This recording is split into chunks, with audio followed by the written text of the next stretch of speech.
मित्रगण, आज हम जा रहे हैं महाराज जी के साथ में। और आज हम महाराज जी के साथ जा रहे हैं कहाँ? अंदर अबूझमाड़ के जंगलों में महादेव जी के दर्शन करने के लिए आए हैं। तो ये महादेव जी हैं, यहाँ पे दर्शन करके इनका तिल के हम निकलेंगे अंदर महाराज जी के साथ जंगलों में। कैसा रहता है, पहली बार है जब अंदर किसी जंगल में महाराज जी के साथ में जा रहा हूँ, तो उम्मीद और आशा है कि बहुत अच्छा एक्सपीरियंस होगा। देखते हैं बाकी कैसा रहता है, मिलता है। संतरा और कुछ सामान खरीदने आए थे, दीदी से हमने संतरा ले लिया है। देख पा रहे हैं हमारे पास संतरे हैं, 2 किलो हमने संतरे लिए हैं। महाराज जी के साथ में हमको दर्शन होंगे कि भारत कैसा है। भारत में सिर्फ ऐसा नहीं है कि अभी कल ही हमारी एक बच्चे से बात हो रही थी जूनियर से, तो उसने बोला कि सर उसका भी सेकेंड ईयर MBBS का स्टार्ट हुआ है। तो बता रही थी कि बहुत मतलब अभी भी भारत में इतनी गरीबी है, ये नहीं सोचा था मैंने। तो एक्चुअल में क्या होता है कि हमें समाज दर्शन के थ्रू समझ में आता है कि हमारा भारत कैसा है। कहने को तो हम कह देते हैं कि सारे भारतीय मेरे भाई बहन, पर वास्तव में मेरे भाई बहन रहते कैसे हैं ये हमें शायद नहीं पता होता है।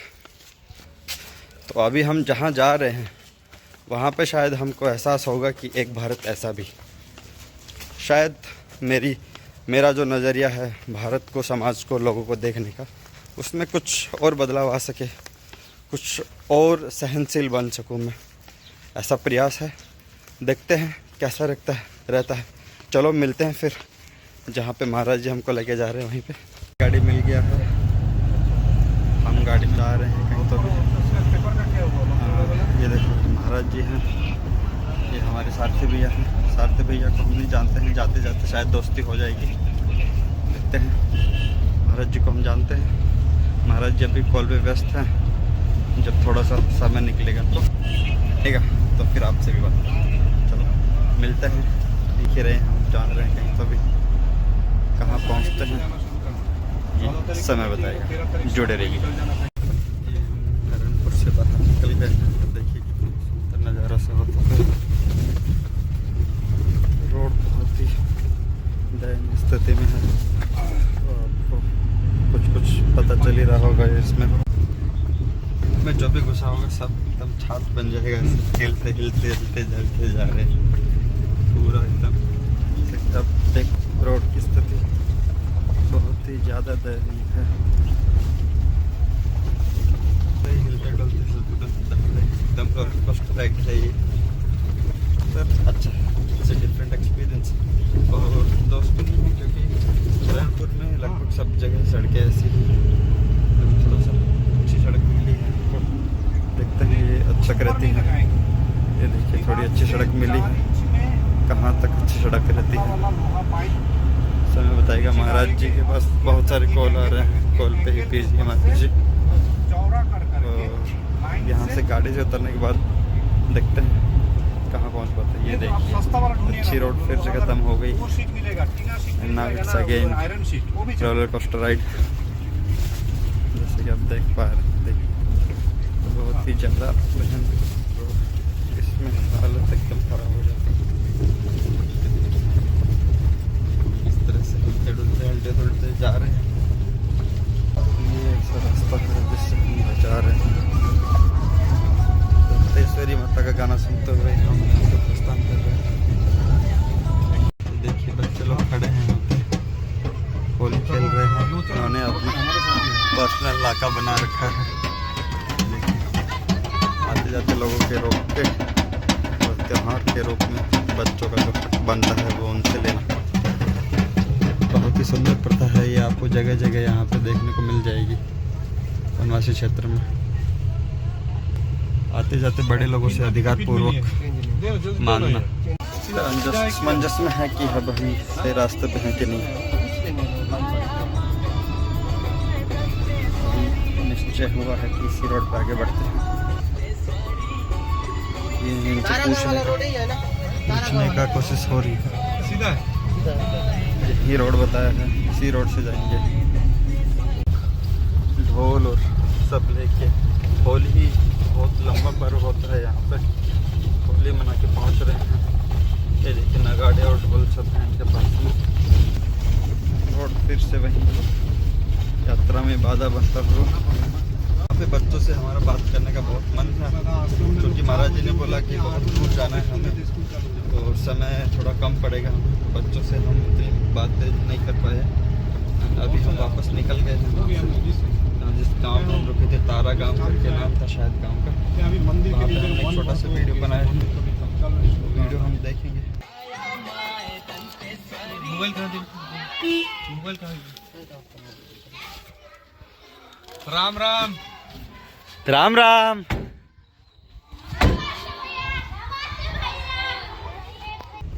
अभी हम ये देखिए गांव से निकल रहे हैं, बहुत ही सुंदर और आवश्यकतानुसार बनाए हुए गांव है, आवश्यकतानुसार बनाए हुए। देखिए पहुंचते हैं जहाँ पहुंच रहे हैं, डेस्टिनेशन क्या है हमें भी पता नहीं, वहाँ पहुँच के पता चलेगा कि कहाँ पहुँचने वाले हैं। ये देखिए बहुत ही सुंदर जगह। ये अभी हम पहुँचे हैं तारा गांव। जैसा कि प्राथमिक शाला से आपको पता चल रहा होगा कि तारा गांव है, ये नारायणपुर के अंदर से लगभग 35 किलोमीटर अंदर है। ये जैसे जगह देख रहे हैं, यहाँ पे वनवासी क्षेत्र है। यहाँ पे पहले साधारण राम मंदिर था, अभी राम मंदिर का पुनर्निर्माण करना चाहते हैं वनवासी लोग। ये वनवासी क्षेत्र ऐसा है कि जहाँ पे 3 पीढ़ी से, यहाँ के 3 पीढ़ी से लोग भगवान राम की पूजा कर रहे हैं। और अभी इसी मंदिर को जैसे कि आप झंडा यहाँ पे देख रहे हैं, ये झंडा इसी के बराबर में मंदिर का निर्माण होगा। यहाँ पे लोग मंदिर का निर्माण तो करना चाहते हैं, पर इनके पास धनराशि उतनी पर्याप्त मात्रा में है नहीं। तो हमें इनको गांव वालों को यहाँ मंदिर जो बनेगा बिना किसी नक्काशी एकदम साधारण मंदिर बनेगा, तो वो बनाने के लिए भी पर्याप्त धनराशि या तो लक्ष्मी हमारे पास है नहीं, गांव वालों के पास है नहीं। तो जिससे जो सहायता बन पाए वो करे, ऐसा हमारा आपसे आग्रह और विनती है। धन्यवाद। अच्छा, तो यहाँ से वहाँ पे गए थे आप? कितना दूर गए थे दिखाने के लिए? कहाँ था, कहाँ पे गए थे? कितना टाइम लगा था जाने में? जहाँ पे गए थे वहाँ पे कितना टाइम लगा था जाने में, दिखाने में? बच्चे को दिखाने गए थे वहाँ पे, समय कितना लगा था जाने में उधर? हाँ, यहाँ से कितना समय लगता है हॉस्पिटल जाने में? 2 घंटा, लगभग 3 घंटा। 3 घंटा पैदल चलना पड़ता है? फिर पैदल चल के पहुँच जाते हो 3 घंटे में? 3 घंटे में पहुँच जाते हैं? ठीक है, पहुँच जाते हैं। अच्छा, अभी ठीक है? बच्चा कैसा है? ठीक है। हमारा भोजन पश्चात यहाँ से जाने का, ये हमारा वाहन है, सारथी भैया हैं, और ये भैया हमको गाइड करेंगे जहाँ तक हम जाने वाले हैं। चलो मिलते हैं फिर आगे बड़ेबेड़ा में। समझ गई? पर बेटी का नाम रखे सबरी। सबरी लड़की है ना? हाँ, दिखाओ चेहरा, दिखाओ दीदी। सबरी के नाम पे कई सारे आश्रम है, मंदिर। शबरी नाम रखा है बच्ची का। इन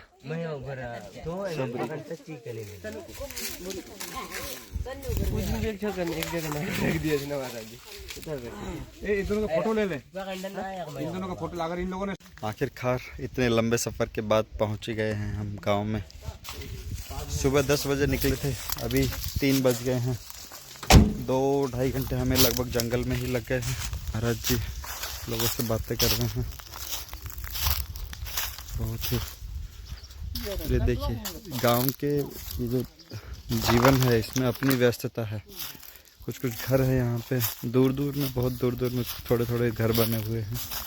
जनसंख्या और आबादी बोलेंगे तो मुझे लगता है बहुत कम होगी गांव की, पर ये जंगल के बीच में भी लोग रहते हैं और इनका अपना तरीका रहता है रहने का, और गांव की व्यवस्था भी वैसे ही अपनी अलग रहती है। हमारे साथ हॉस्टल जा रही है, के हॉस्टल में भैया इनका फ़ोटो ले रहे हैं, हमारे सारथी साहब। और ये एक्सपीरियंस जो है बहुत ही ब्लिसफुल एक्सपीरियंस है जो यहाँ पे हो रहा है। इतने सारे लोग हैं यहाँ पे, जीवन कैसा है उस जीवन को समझने में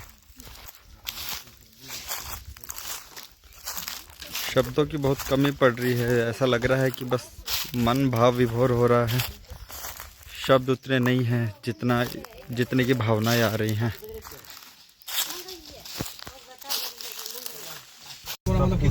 एकदम जंगल के अंदर में आ गए हैं हम। ये देखिए रास्ता भी नहीं है यहाँ पे। इसी तरह के रास्ते से हम जा रहे हैं आगे बढ़ते हुए। वीडियो उतनी क्लियर नहीं आ रही क्योंकि मोबाइल नीचे गिर गया तो मोबाइल नीचे गिरते गिरते बचा है। वापस दूसरे हाथ से कैच में आ गया था। हमारे समय दी है ना, देखिए उसका बिल भेजेंगे मेरे को, भेजे एकदम सुंदर जंगल के अंदर से क्या तो नज़ारे हैं। सुंदर सुंदर जगह पे हम आगे बढ़ रहे हैं। जैसे कि आप देख रहे हैं गाड़ी को निकलने में काफ़ी तकलीफ हो रही है यहाँ से। बहुत ही दुर्गम रास्ता है ये। हाँ, यात्रा तो एक्सपीरियंस तो सुगम है ही बहुत। पहला एक्सपीरियंस ऐसा हुआ है। तो ये देखो गाड़ी को निकलने में बहुत तकलीफ हो रही है। हमें कम से कम ये 10-12 किलोमीटर का रास्ता तय करने में ही 1 घंटे से ऊपर हो गया है। नमस्कारम। अभी मुझे एक बात पता चली नहीं कि यहाँ पे नेटवर्क नहीं है बिल्कुल भी। फिर भी मैंने देखा कि कुछ लोगों के पास मोबाइल है। तो मेरा आश्चर्य इस चीज़ पे था कि मोबाइल को चार्ज कैसे करते हैं। तो ये पूछने पे पता चला कि यहाँ पे सोलर पैनल्स लगे हुए हैं। मुझे दिखे नहीं पर आसपास कहीं तो लगे हैं।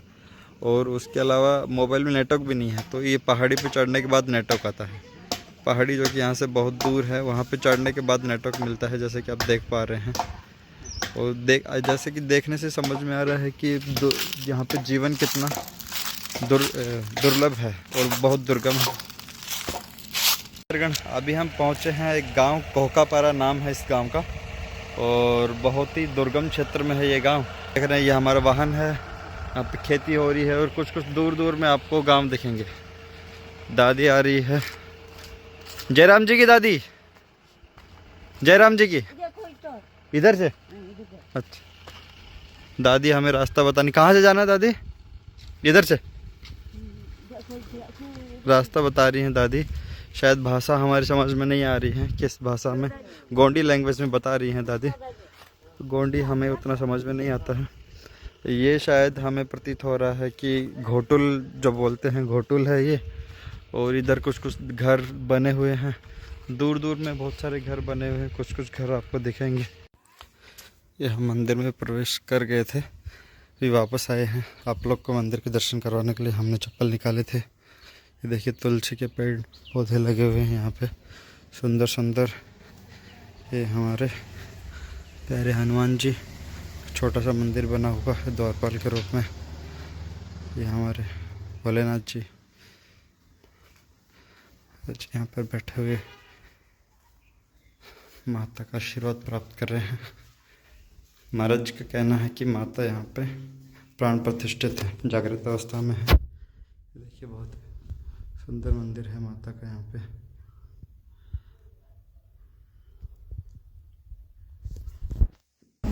भयानक रास्ता है, हम किसी नदी के बीच से होते हुए जाएंगे। अभी समय ऐसा है कि इसमें पानी कम है तो यहाँ से पार हुआ जा सकता है। देख के मुझे बता। बहुत ही धीरे धीरे सारथी भैया हमारे बहुत मेहनत करते हुए गाड़ी को यहाँ से निकालने के लिए पानी के बीच से ही जा रहे हैं। ये देखिए बहुत ही पानी का सुंदर जगह है। जब बारिश बहुत होता होगा तो यहाँ पे पूरा ब्लॉक हो जाता होगा रास्ता, तो लोग पार भी नहीं कर पाता। तो बारिश के 4-5 महीने में गांव पूरी तरह से कट जाता है मुख्य धारा से। ये देखिए रोड है ही नहीं, एकदम कच्ची जमीन के अंदर से होते हुए निकलने का प्रयत्न कर रहे हैं। गाँव में हम पहुंच गए थे, यहाँ के लोगों से बातें की, बहुत सारी चीज़ें समझ में आई जो हम बाहर शहर में रहते हुए जो चीज़ें देखते हैं, जो चीज़ें समझते हैं। जीवन जंगलों में उससे बहुत अलग है, बहुत ज़्यादा अलग है। देखो महाराज जी सब लोगों से कितने प्यार से बातें कर रहे हैं, कितने अच्छे से कनेक्ट हो रहे हैं। और ये पूरे जंगल के बीच में यहाँ पे भी बताया उन्होंने कि 18 से 20 घर हैं। 18 से 20 घर हैं, मतलब 80-90 के आसपास जनसंख्या होगी। और बहुत ही अलग जीवन है, पर जीवन ऐसा है कि यहाँ पे आवश्यकता अनुसार चीज़ें कर रहे हैं लोग। घर भी आपको वैसे ही दिखेंगी जितनी की आवश्यकताएं हैं। और पूरा दिन ऐसा लगता है कि जीवन की जो आवश्यकताएं हैं उनको जुटाने में ही निकल जाता है। जो मूलभूत जीवन जिसको जो बोलते हैं, आहार निद्रा भय मैथुन, उसी में जीवन की परिपूर्णता यहाँ पे।